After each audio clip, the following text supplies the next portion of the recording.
OK, alors bonjour. Bonjour tout le monde. Bienvenue. Je vais me présenter rapidement. Moi, c'est Mélissa et je suis une des responsables en formation à Knowledge Hook.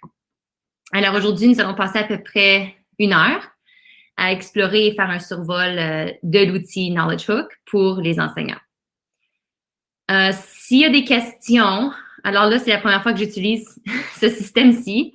C'est un peu étrange de ne pas voir personne, puis de ne pas voir si vous m'entendez ou pas. Alors, si vous avez des questions, mettez-le dans le chat, puis s'il vous plaît, puis on va essayer d'y répondre, moi et Megan, mais je vais changer mon écran, moi, alors je ne sais pas si je vais pouvoir les voir. Alors, on va essayer d'y répondre à mesure. OK, puis si, je pense qu'on va mettre le lien, là, le link, mais s'il y a des questions auxquelles on ne peut pas répondre, vous pouvez envoyer un courriel à support@commercial-knowledgehook.com. Alors, on va mettre le lien dans le chat box ou le clavardage. Et j'espère qu'il n'y aura pas de lag ou de mauvaise connexion, mais si vous ne m'entendez pas, dites-moi-le dans le clavardage ou le chat, s'il vous plaît. Alors, OK, on va commencer. Alors, l'outil Knowledge Hook pour les enseignants. C'est ce qu'on va voir aujourd'hui. Knowledge Hook, c'est quoi exactement? Et quel est le rôle de cet outil et comment aura-t-il un impact sur votre mission avec vos élèves? Donc, Knowledge Hook, c'est essentiellement un outil de système, un système d'orientation pédagogique qui vous donne accès à des outils d'évaluation formative et qui vous offre du support pédagogique en temps réel et vous suggère aussi les étapes suivantes à entreprendre avec les élèves en ce qui concerne la matière scolaire qui est touchée à un certain moment. Alors maintenant, comment cela peut-il vous aider en tant qu'enseignant dans la salle de classe?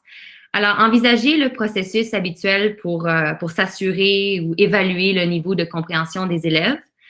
La première étape, ce serait d'élaborer des activités, des tests, des jeux, etc., les mettre en œuvre dans la salle de classe avec les élèves, évaluer leur niveau de compréhension basé sur les activités, les tests, les jeux, donc les résultats, analyser ces résultats-là, les résultats globaux du groupe et les résultats de chaque élève de façon individuelle. Donc, est-ce que l'élève et les élèves réussissent bien? Est-ce qu'ils comprennent bien? Est-ce qu'ils sont capables d'assimiler l'information ou est-ce qu'il y a des difficultés? Est-ce qu'il y a des lacunes, ce qu'on appelle des lacunes? Puis finalement, penser et passer aussi aux étapes suivantes, donc faire un retour en arrière serait peut-être nécessaire avec certains élèves, utiliser différentes méthodes d'apprentissage, essayer différentes activités. Donc, c'est tout un processus quand même assez élaboré et complexe, puis ça va en boucle pendant l'année scolaire, ça continue. On le fait encore et encore et encore. Donc, ici, c'est là que Knowledge Hook entre en jeu et vous donne accès à des questions, des activités interactives, des problèmes mathématiques de qualité avec lesquels vous pouvez évaluer vos élèves.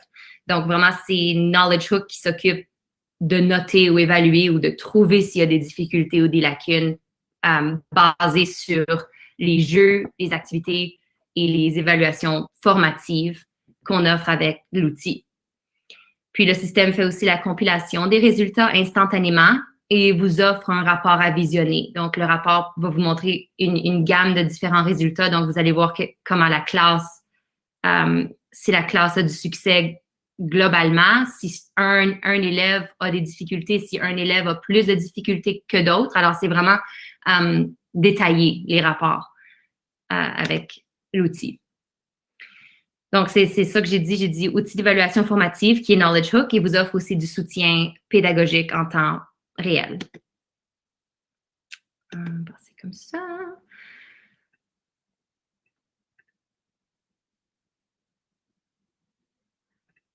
OK. Alors, le point clé par rapport à Knowledge Hook ici, c'est que essentiellement, nous sommes une organisation qui publie du contenu pédagogique disponible pour les enseignants. Alors, il y a Knowledge Hook pour les enseignants qu'on va voir bientôt. On va aller dans le système. Les élèves aussi, comment se connecter comme élève, qu'est-ce que les élèves voient, les parents, aussi des systèmes scolaires. Alors, il y a toutes sortes de différentes ramifications du système, disons. Et ce qui est au cœur de notre pratique, c'est vraiment de fournir, le but numéro 1, c'est de fournir du contenu de haute qualité pour soutenir vos pratiques d'évaluation formative et votre mission en tant qu'enseignant qui est vraiment de s'assurer que chaque élève maîtrise bien la matière qu'il voit et qu'il progresse de façon optimale pour lui. Alors, tout notre contenu et ressources de soutien ont été élaborés par des experts en pédagogie. Nous avons également plusieurs projets en cours constamment dirigés par des experts en la matière. Par exemple, avec la pandémie qui est arrivée en 2020, on a commencé un petit programme pour s'assurer que c'est ce qu'on appelle, c'est ce qu'on appelle les missions ou les leçons de lancement. Alors, c'est une chance pour les enseignants de toucher du matériel qui a été vu l'an dernier pour s'assurer que leurs élèves comprennent bien qu'ils sont capables de passer à la prochaine étape, puis de toucher du matériel plus complexe basé sur les années scolaires. Alors, on a constamment des projets comme ça. On aime ça entendre aussi les histoires et comment ça va en salle de classe. Alors, c'est très interactif comme système et ça permet aux enseignants, aux parents, aux élèves de cheminer comme ils le peuvent. OK, alors ici, on va parler des missions. Oui. OK, les missions, c'est un des 2 formats d'activité que vous pouvez assigner à vos élèves. Ce qui est vraiment bien avec les missions, c'est que c'est vous, l'enseignant, qui sélectionne les questions. Alors, dans le système, on va y aller bientôt, je vais vous montrer, mais dans le système, vous pouvez choisir quel type d'activité vous voulez, vous pouvez choisir quelle année scolaire, les questions de quelle année scolaire. Alors, c'est relié au curriculum, donc c'est vraiment vous qui décidez les questions que vous voulez assigner. Et les missions, c'est des activités que les élèves peuvent faire à leur propre rythme, qui est assigné par l'enseignant à travers Knowledge Hook. Donc, elles conviennent parfaitement aux enseignants qui souhaitent mettre en place des stations d'apprentissage. Ils peuvent être donnés comme devoirs. Les élèves peuvent le faire à la maison. Il permet aussi de différencier le processus de pensée ou le travail et la réflexion d'un élève versus un autre. Et puis, simplement laisser les élèves travailler à leur propre rythme, ce qui est quand même assez important souvent en mathématiques, sur le matériel attribué ou qui doit être couvert durant l'année scolaire. Alors, je vais passer à la prochaine. Donc, ça, c'était les missions. Puis maintenant, je vais parler des game shows. Alors, une autre façon d'attribuer des activités aux élèves ou d'effectuer des évaluations formatives à travers Knowledge Hook, c'est par ce qu'on appelle les game shows. Alors, les game shows sont très interactifs. Ils sont conçus pour les activités mathématiques, bien évidemment. Donc, dans le cas des game shows, c'est l'enseignant qui a le contrôle sur le temps qui s'écoule, le temps permis pour répondre aux questions. Et la différence entre une mission et un game show, c'est que tous les élèves participent en même temps à un game show parce que c'est en direct, c'est live. Alors, si vous commencez une activité en utilisant un game show, les élèves doivent se joindre. Alors, c'est ça qu'on va faire bientôt ensemble. Mais c'est ça, c'est très interactif. Puis, vu que c'est en direct, c'est l'enseignant qui a le contrôle sur passer à la prochaine question ou prendre un peu plus de temps sur une question en particulier. Donc, il n'y a pas de chronomètre. Il y a la possibilité de télécharger des solutions, ce qui peut aider aussi quand on fait des activités en groupe, en classe. Et le fait qu'il n'y a pas de chronomètre, ça permet de promouvoir les questions ou les discussions de groupe pour aller plus en profondeur ou en détail avec le matériel le matériel qu'on voit. Alors, l'objectif du game show, c'est d'utiliser les résultats de l'évaluation. Donc, après que l'activité est finie, vous allez avoir un rapport ou des résultats pour vous informer de où l'élève se situe en matière de compréhension. est-ce que l'élève comprend bien? Est-ce que l'élève a des difficultés? Mais aussi pour générer des discussions, comme j'ai dit. Alors, c'est une très bonne chance de prendre avantage du fait que tout le monde participe en même temps pour générer des discussions.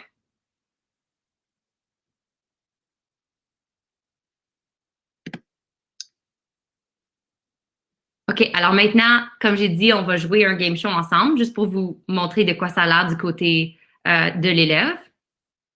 Donc, on va se connecter. Si vous pouvez vous connecter d'un ordinateur ou d'un téléphone. Allez à rejoindre kh.com. Alors, on va. Ouais, OK, Megan, merci. Dans le chat. Megan a mis le lien dans le chat. OK. Alors, moi aussi, je vais le faire, juste pour être sûr qu'on a assez de personnes qui sont rejoints.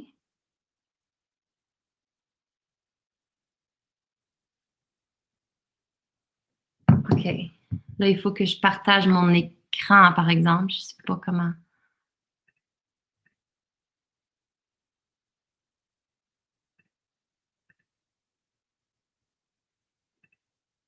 OK. Désolée. C'est la première fois que j'utilise ça, alors c'est.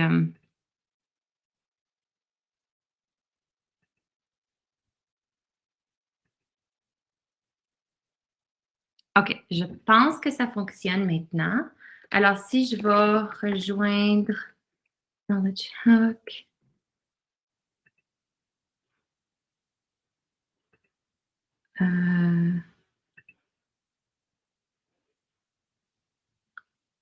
Est-ce que c'est ma connexion? Est-ce que tout le monde me voit encore?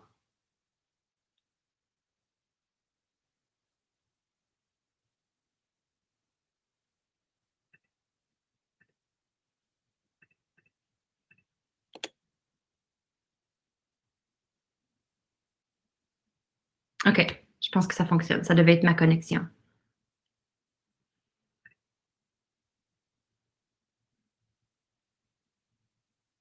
OK, merci. OK, je vois Alice, merci. OK, j'avais j'avais peur de vous avoir perdu, là. OK, alors. OK, non, c'est pas ça. Je suis dans la mauvaise place. Il faut que j'aille enseigner à h.com. Ça, c'est pour les enseignants. OK, alors je vais rentrer dans mon compte. Je vais choisir ma classe.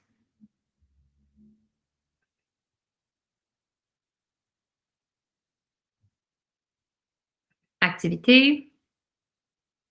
Puis je vais prendre ici, vous pouvez choisir l'année scolaire. Alors, on va prendre troisième année. Puis ça, c'est séparé par, c'est divisé par sujet. Alors, c'est vraiment très facile de naviguer cette partie-là. Puis, une fois que vous choisissez le sujet, ben, il y a d'autres sous-sujets disponibles. Alors, je vais choisir celle-là, puis je vais jouer un game show. Alors, inviter les élèves. Oui, oui. Il y a aussi deux modes différents ici. Je vais juste faire une petite parenthèse.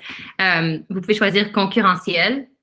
Ça serait peut-être moins bon pour les groupes, quand on fait des activités de groupe, parce qu'on veut voir qui comprend quoi. Mais collaboratif, c'est vraiment bon pour quand on fait des activités en groupe, puis tout le monde peut se parler. Alors, on va faire ça aujourd'hui, on va faire collaboratif.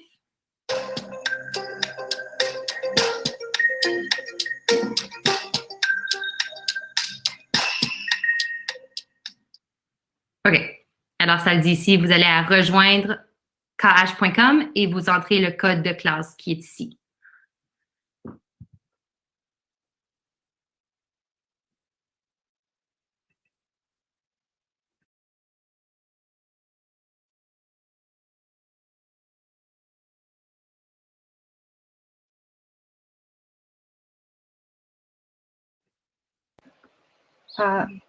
Melissa, Mm-hmm. can you remind them not to use Google single sign-on? Yes. I'm just not sure what Google single sign-on is in French, but I guess it would be just like, si vous avez un compte Google, puis votre email se met comme automatiquement. Utilisez pas votre email Google, utilisez votre email Megan, which email are they supposed to No use? email. So if you're signing up as a student, don't use single sign-on. Don't use an email. OK, OK. Alors, c'est ça. Donc, pas de email.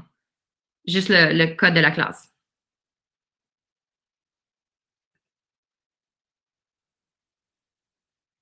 OK. Moi aussi, je vais me joindre.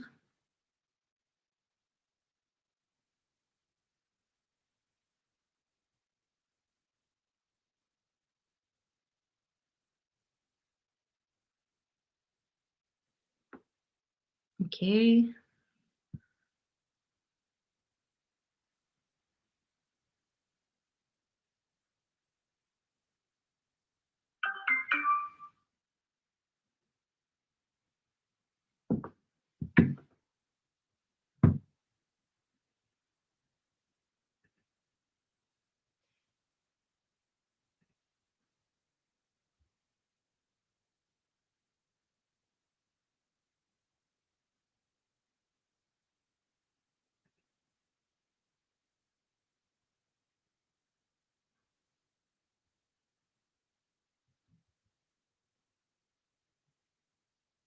Je vais attendre encore une petite minute, puis après ça, on va commencer l'activité.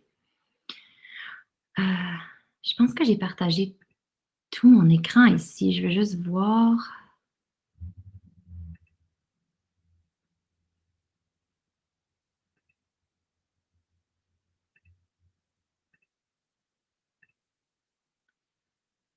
OK.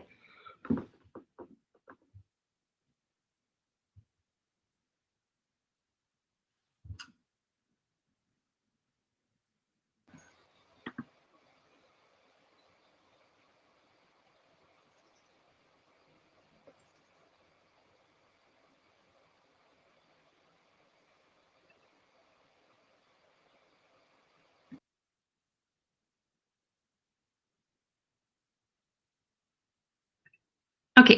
Alors, on est 5. Alors, je vais commencer le game show. Alors, je vais vous demander, s'il vous plaît, d'essayer d'avoir des questions, de rentrer la mauvaise réponse pour certaines questions, juste pour vous montrer de quoi ça a l'air dans le rapport après. OK? Alors, je vais répondre.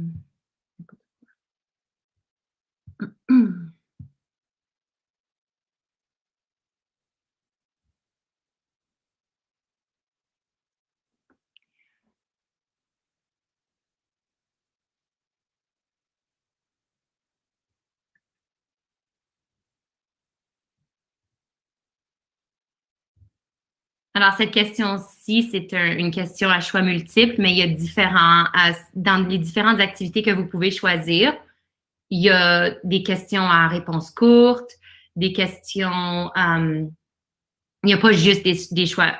Non, ça, c'est pas un choix multiple. C'est un choix multiple? Oui. Alors, c'est ça, il n'y a pas juste des questions à choix multiples, ce qui est bien parce que ça peut montrer en détail la réflexion, le processus de réflexion des élèves. Puis j'ai aussi le choix, je ne sais pas si vous voyez ici, de passer. Alors, disons que on n'a pas vu ça en salle de classe encore, puis je ne vais pas passer cette question-là, on peut la passer.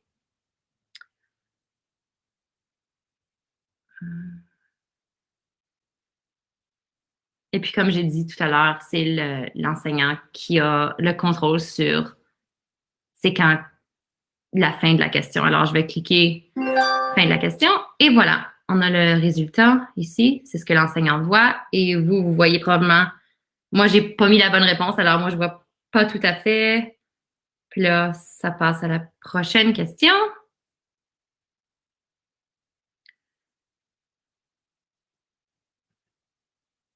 Score de la classe après 1. Alors, 2 personnes ont eu la réponse, la bonne réponse.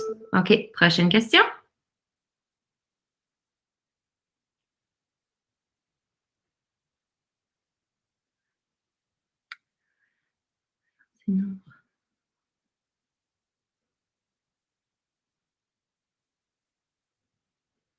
Puis je ne sais pas si vous jouez sur un téléphone, mais je pense que c'est la même chose sur un ordinateur.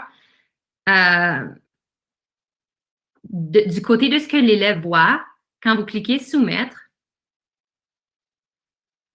vous allez avoir le choix, l'élève a le choix de montrer son travail. Donc, quand c'est des questions ou même des questions à choix multiples, l'élève pourrait décider de montrer son travail si l'enseignant pense que c'est une bonne idée, de voir le processus de réflexion de l'élève. C'est une excellente façon de voir peut-être que l'élève a eu la bonne réponse, mais n'a pas le bon processus de maîtriser, ou l'inverse, qui a pas eu la bonne réponse, mais que le processus est bien maîtrisé. Alors, ça donne un peu plus de détails sur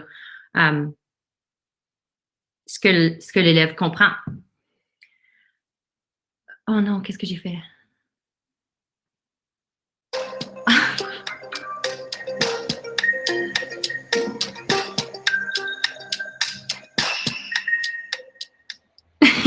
Je m'excuse. Je pense que j'ai retourné en arrière. OK, on va recommencer. Oups. OK.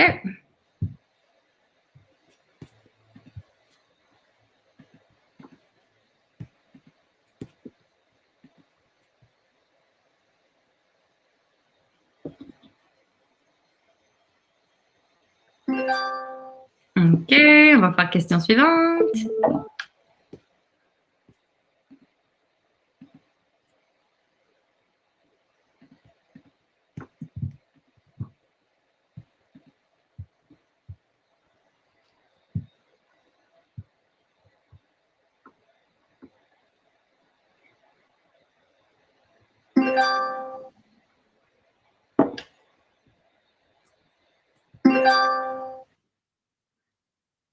OK, alors ici, le petit morceau de papier, la feuille de papier bleu, c'est c'est ce que l'élève a soumis. Donc, s'il a choisi de montrer son travail, c'est ce que vous allez pouvoir voir qu'est-ce que l'élève a fait. Alors, c'est une bonne idée de faire ça quand c'est nécessaire ou quand vous préférez voir le processus de pensée des élèves. OK, dernière question.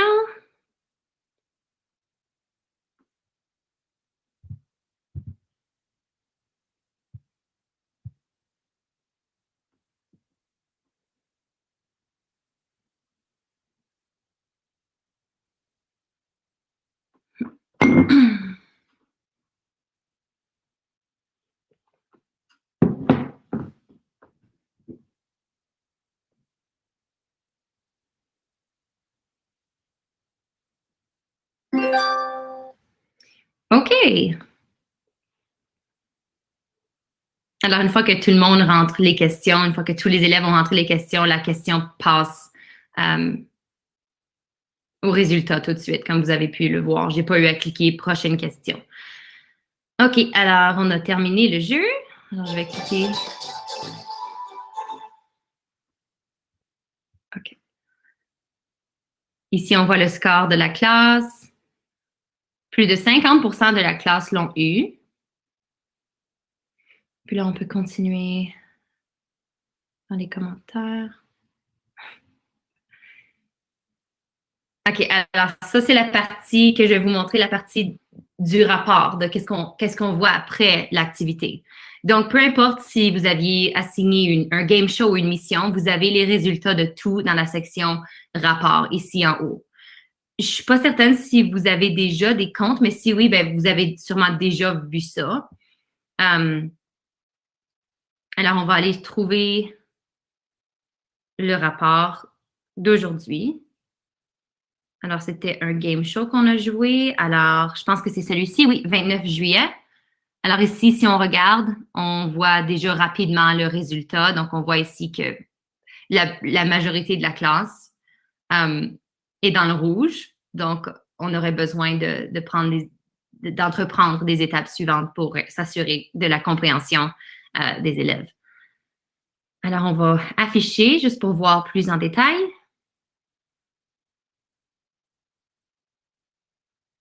OK, alors ici, on a un résumé rapide. On a la chance de mesurer la croissance, télécharger les résultats. Alors, ça vient se télécharger dans mon système ou envoyer aux parents. Les parents peuvent être liés au compte de leurs enfants, ce qui permet d'envoyer les résultats aux parents. Alors, le résumé rapide ici, on voit que seulement un élève a été catégorisé comme qu'il comprend, qu'il maîtrise bien la matière. Un est satisfaisant, donc on voudrait garder un œil sur cet individu-là. Et 3 ont besoin d'aide. Alors, ici, le carré rouge, c'est ce qui m'intéresse dans cette partie-ci. Je veux voir qui a besoin d'aide, avec qui j'ai besoin d'entreprendre plus d'étapes pour s'assurer de leur compréhension et qu'ils ont bien assimilé l'information ou s'ils ont besoin de plus de support ou plus d'aide. Peut-être plus de devoirs, plus d'activités, revoir la matière. Donc, c'est à vous de décider qu'est-ce qui fonctionne le mieux pour chaque élève, évidemment. Alors ici, j'ai chaque élève, les noms sont cachés où je peux cliquer dessus pour voir c'était qui. Alors, on voit question 1, cet élève-là a eu toutes les réponses bien. Cet élève-là, on voit ici, oui, il a eu cette question-là mal. On voit aussi qu'il a soumis son processus de pensée, il a soumis un papier. Et puis, ici, on voit le reste, les pourcentages des réponses que les élèves ont eues bien. Et si on continue, on voit le système va classifier pour moi les questions en ordre de difficulté. Alors ici, on voit que question 2 a été la question qui a donné le plus de difficulté aux élèves qui participaient. Et puis la question qui a été le mieux maîtrisée. Donc, c'est en ordre de croissance de difficulté. Donc, celle-ci aurait été la plus difficile. On voit en rouge, le plus d'élèves ont eu la mauvaise réponse ou ont rentré la mauvaise réponse. Si on continue, la petite ampoule, ça fait partie du forfait premium de Knowledge Hook, mais ça permet de voir. J'ai parlé tout à l'heure des ressources qui sont offertes, des ressources en temps réel pour supporter les enseignants dans les étapes suivantes après avoir diagnostiqué une difficulté ou une lacune chez un élève. Alors ici, ça nous donne un lien vers les ressources. Puis ça, c'est des documents pour vous, pour les enseignants, qui peuvent supporter certains domaines ou sujets ou certains contextes, concepts mathématiques. Alors, celle-ci, on voit, si je clique là, ça va être en lien avec la question. Alors, les supports pédagogiques qui sont disponibles sont ceux-ci. On va aller les voir tout à l'heure. Mais je vais juste continuer ici pour vous montrer un peu plus. Ici, on voit les résultats. Si on descend aussi, on a les résultats de l'autre question. On voit aussi le papier qu'un des élèves a soumis. Et puis, ici, la petite ampoule, vous allez voir l'ampoule partout. Là, ça va vraiment vous aider à vous lier à des ressources qui vont vous aider. OK. Alors, je vais retourner. Donnez-moi juste une petite minute. Je vais juste être certaine de vous montrer les ressources.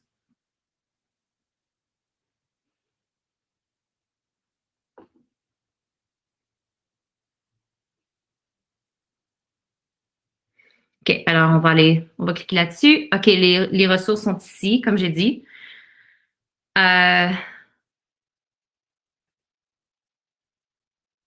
OK, non, désolée, je dois retourner au rapport.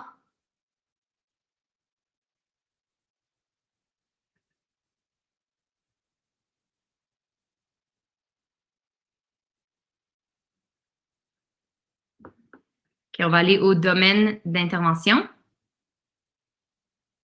Et ça fait partie, domaine d'intervention fait partie du défi Impact, qu'on va voir aussi bientôt, juste après que je vais vous montrer les ressources. Là. Je vais juste suivre l'ordre que je m'étais donné pour la présentation. Alors ici, on voit ça va nous montrer tout de suite, le système a diagnostiqué qui avait des difficultés. Alors, par sujet, alors ici, zone de lutte ou sujet, choisir des opérations pour résoudre des problèmes avec des nombres plus petits. Ça doit être une activité que j'ai faite dans le passé. Alors, je vois ici qui avait des difficultés avec ça.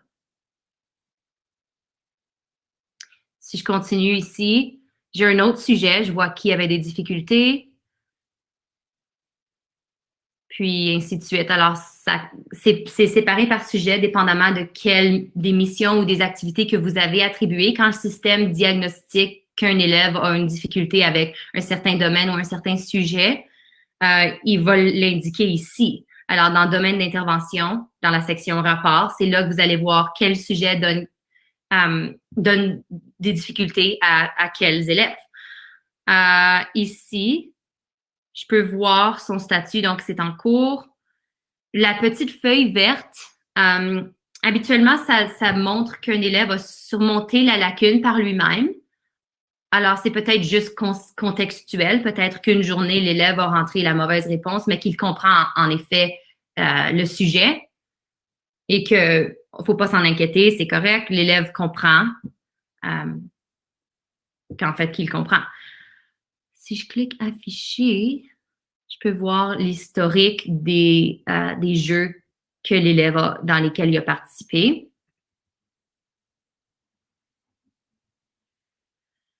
Puis si je clique sur statut, ça va archiver l'élève automatiquement. Alors, si j'ai adressé le problème avec mon élève qui a des difficultés, je peux cliquer sur adresser, puis le système va les archiver, puis on n'aura plus besoin de s'en inquiéter. Alors, maintenant, je vais vous montrer les ressources. Alors, il y a 3 ressources clés qui offrent du soutien pédagogique aux enseignants. Alors, on va commencer ici avec celle du contexte mathématique.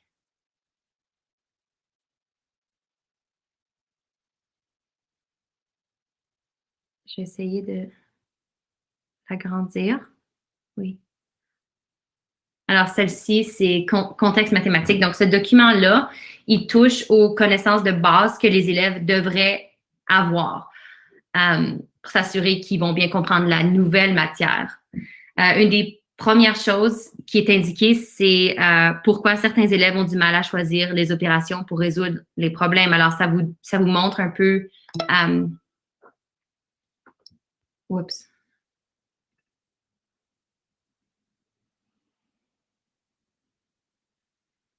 Je viens de recevoir une notification. Ah, OK. Alors, vous ne pouvez pas voir les documents, je pense. OK, j'ai dû partager la mauvaise.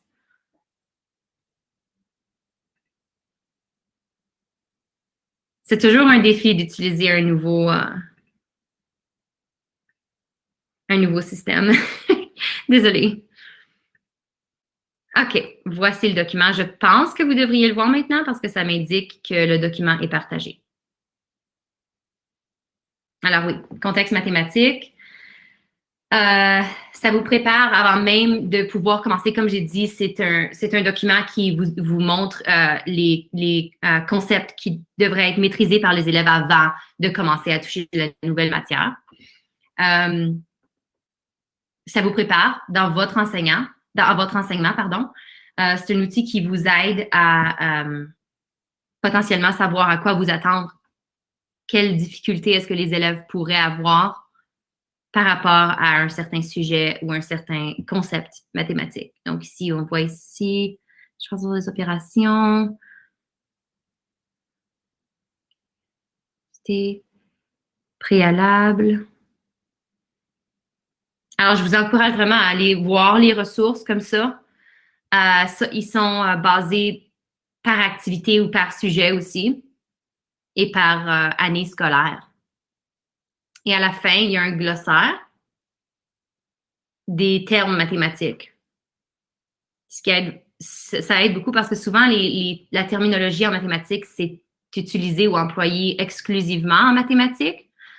Alors, c'est certain que ça peut être difficile à assimiler pour certains élèves. Donc, c'est une bonne idée peut-être de l'imprimer ou de le garder avec vous, s'assurer que tous les élèves maîtrisent bien, comprennent bien la terminologie qui est importante. OK, alors je vais passer au prochain document.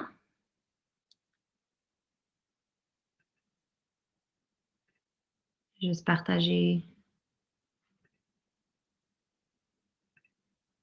le prochain document. OK, voilà. Tableau des idées fausses, le deuxième document. Très facile à employer encore, c'est interactif. Du côté gauche, on a qu'est-ce que je vois, donc qu'est-ce que je vois chez l'élève et qu'est-ce que je peux faire pour aider ou soutenir l'élève et l'aider à surmonter sa difficulté ou comprendre mieux la matière qu'on voit. Alors, je vais juste continuer vers la droite, juste pour vous montrer. Ça, je pense que j'avais choisi troisième année. Oh, est-ce que ça... Encore?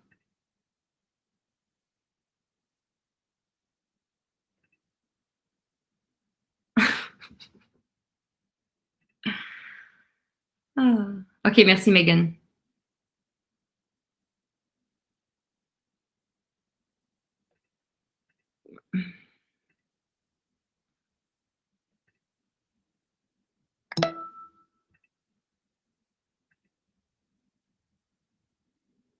OK, j'espère que vous voyez ça maintenant. J'espère que je l'ai bien fait, là.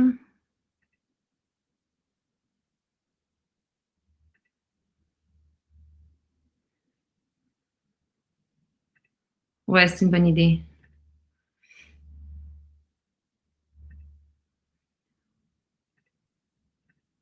OK. OK, Megan, can you guys see that now? Est-ce que vous pouvez voir ça, tout le monde? Parce que j'ai partagé tout mon Google Chrome. Je pense que ça devrait être... Oui? OK. Good. Désolée, encore une fois. Tableau des idées fausses. Oui, comme je disais, d'un côté, on a qu'est-ce que l'enseignant voit, qu'est-ce que je vois et qu'est-ce que je peux faire pour aider l'élève. Qu'est-ce que je peux faire pour aider l'élève par rapport à un certain concept ou certains sujets mathématiques.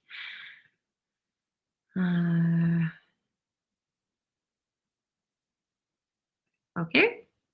Allons voir la dernière ressource qui est question d'intervention. Donc, celui-ci, c'est vraiment hands-on, disons. C'est vraiment des questions que vous pouvez imprimer, donner aux élèves pour s'assurer qu'ils comprennent bien. Je vais juste agrandir qu'ils comprennent bien la matière. Oui.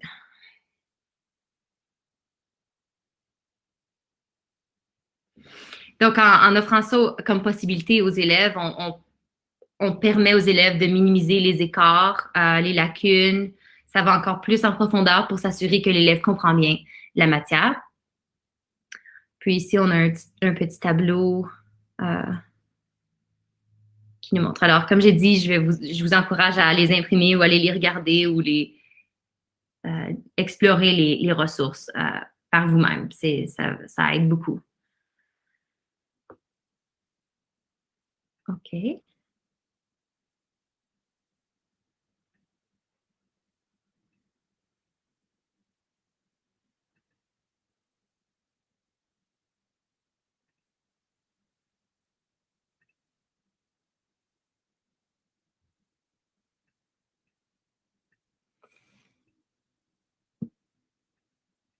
Je vais juste m'assurer que j'ai ma présentation d'ouverte avant que je continue.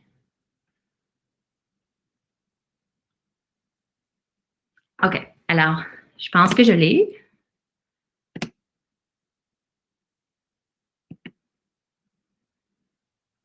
OK. Ces diapositives-là, je les ai déjà couvertes verbalement avec vous. Outil d'évaluation formatif, ben, c'est l'outil en tant que tel, c'est l'activité, la mission qu'on a faite et le soutien pédagogique, qui sont les ressources que vous avez à votre disponibilité et les rapports aussi qui vous aident à voir quels élèves ont des difficultés dans quel sujet ou domaine mathématique. Ça, c'est... Je vais passer... Alors, les 3 ressources qu'on vient de voir. Je passe à la prochaine diapositive. OK, alors je vais vous montrer un petit vidéo parce que là, on va rentrer dans le défi Impact. Alors, je vais...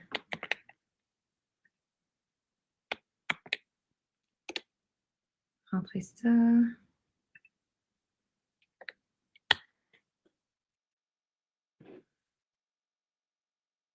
OK. Je ne sais pas pourquoi le lien ne fonctionne pas.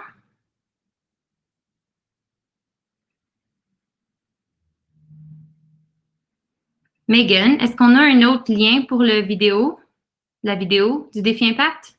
Je pensais qu'ils sont en train de changer la vidéo. Peut-être on peut juste parler de l'Impact Challenge. Oui, OK, je vais juste passer cette partie-ci. Alors, le défi Impact, c'est... le défi Impact commence quand vous faites une mission ou une activité avec vos élèves. Donc, je vais juste retourner ici juste pour vous montrer rapidement.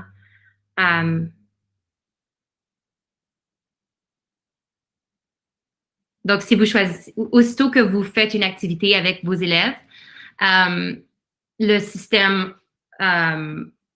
analyse les données, analyse quels élèves ont des difficultés, comme on vient de voir, vous permet de voir quels élèves ont des difficultés et avec quel sujet.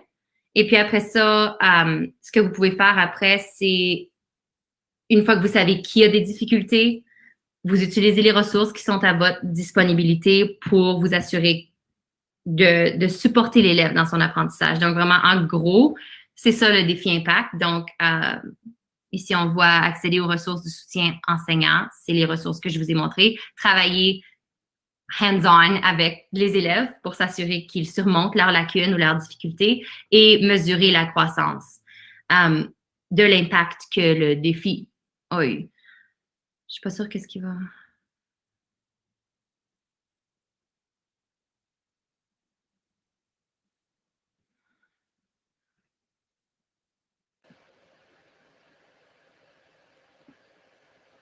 Donc, le défi Impact s'inspire d'un modèle de perfectionnement. J'ai vraiment de la misère avec le système. Il s'inspire d'un modèle de perfectionnement professionnel efficace appelé cycle de recherche et d'apprentissage de l'enseignant, qui est popularisé par les travaux approfondis de Helen Timperley, dans lesquels vous utilisez les besoins de vos élèves pour déterminer les priorités de votre apprentissage. Donc, en gros, c'est ce que j'ai dit. Puis, vous appliquez cet apprentissage-là et mesurez ensuite les changements qui en découlent avec vos élèves.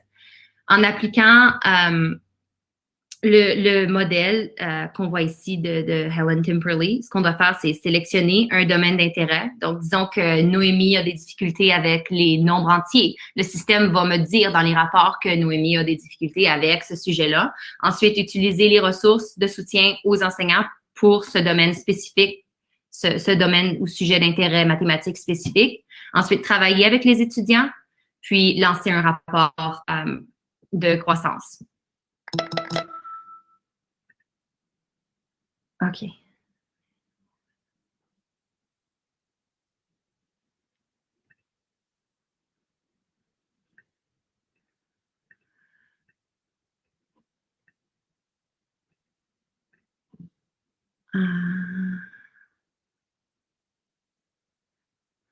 Oui.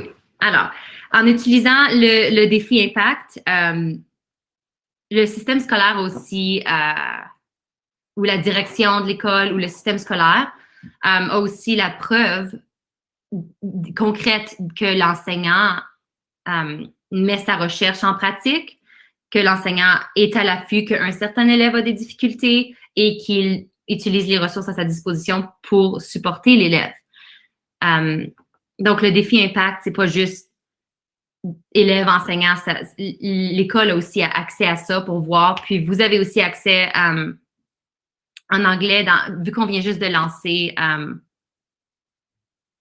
la version en français de Knowledge Hook, en anglais, dans le système anglophone, il y a Impact Stories. Donc, les enseignants peuvent rentrer leurs histoires, peuvent parler de l'impact que le processus a eu sur eux, sur leurs élèves. Donc, ça permet d'être à l'affût de qu'est-ce que les autres enseignants ont fait, de quels problèmes ils ont surmontés ou à quels problèmes ils ont fait face. Donc, ça peut vraiment aider à motiver les enseignants, motiver les élèves, se supporter entre enseignants, puis bâtir une communauté vraiment qui est focusée sur l'élève, aider l'élève à surmonter ses difficultés, employer différents styles d'apprentissage, différentes méthodes de support. Donc, c'est une bonne façon. Puis maintenant que le système est lancé en français, vous pouvez partager vos histoires. Je suis pas certaine où, par exemple, je veux pas faire, je veux pas faire une autre erreur là, puis ouvrir une autre fenêtre. Puis alors, si vous allez dans le système, je suis certaine que vous allez pouvoir le trouver. Puis encore une fois, envoyer un courriel à support à commercial knowledgehook.com si vous avez n'importe quelle question. Mais c'est ça, le défi Impact, c'est une excellente façon de célébrer les succès des enseignants et des élèves. Donc, une fois que vous commencez à utiliser Knowledge Hook, non seulement vous allez avoir l'outil qui va soutenir l'évaluation formative dans votre classe, mais aussi un outil qui va vous soutenir en tant qu'enseignant et dans votre apprentissage professionnel en mathématiques. Donc, le défi Impact a un impact immédiat sur les étudiants. Permet de voir quelles étapes à entreprendre pour améliorer les résultats des élèves et offre une flexibilité, donc répond à différents styles d'apprentissage. OK, donc je pense qu'on arrive à la fin. Est-ce que je devrais vous montrer comment vous faire un compte ou parce que je ne suis pas certaine si c'est quelque chose qu'on devrait faire aujourd'hui, mais si vous allez à www.enseignerkh.com, je vais vous le montrer rapidement, c'est pas difficile. Donc, vous devez vous faire un compte, ensuite créer une classe, assigner des activités à vos élèves. Donc, l'enseignant peut aussi rentrer. Je pense que je vais juste le faire. Juste enseigner Knowledge Hook.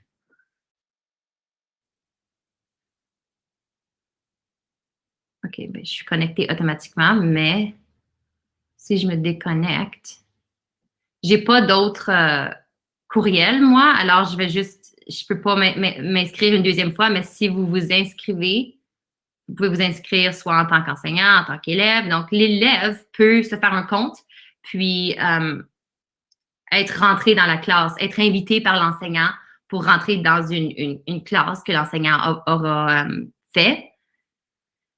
Puis, peut aussi joindre un parent à un élève. Alors, si je rentre dans mon compte, par exemple, moi, j'avais fait quelques classes, donc classe numéro 1, classe numéro 2.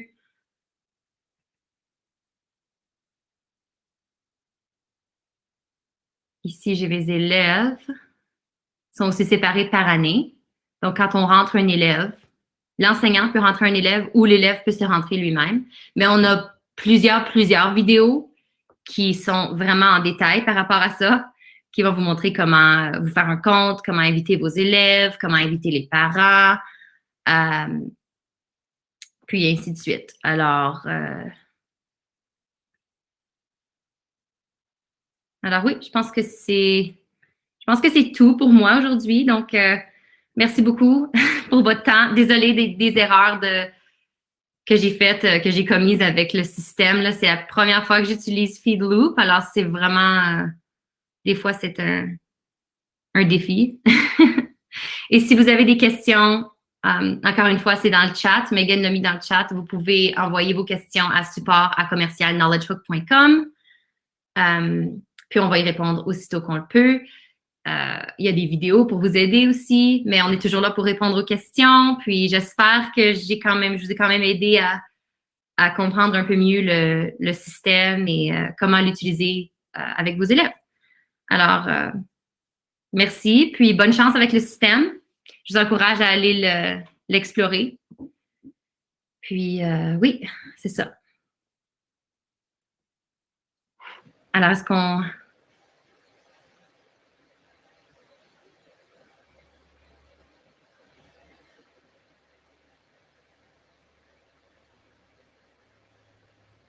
OK. OK, ben merci tout le monde. Bonne journée.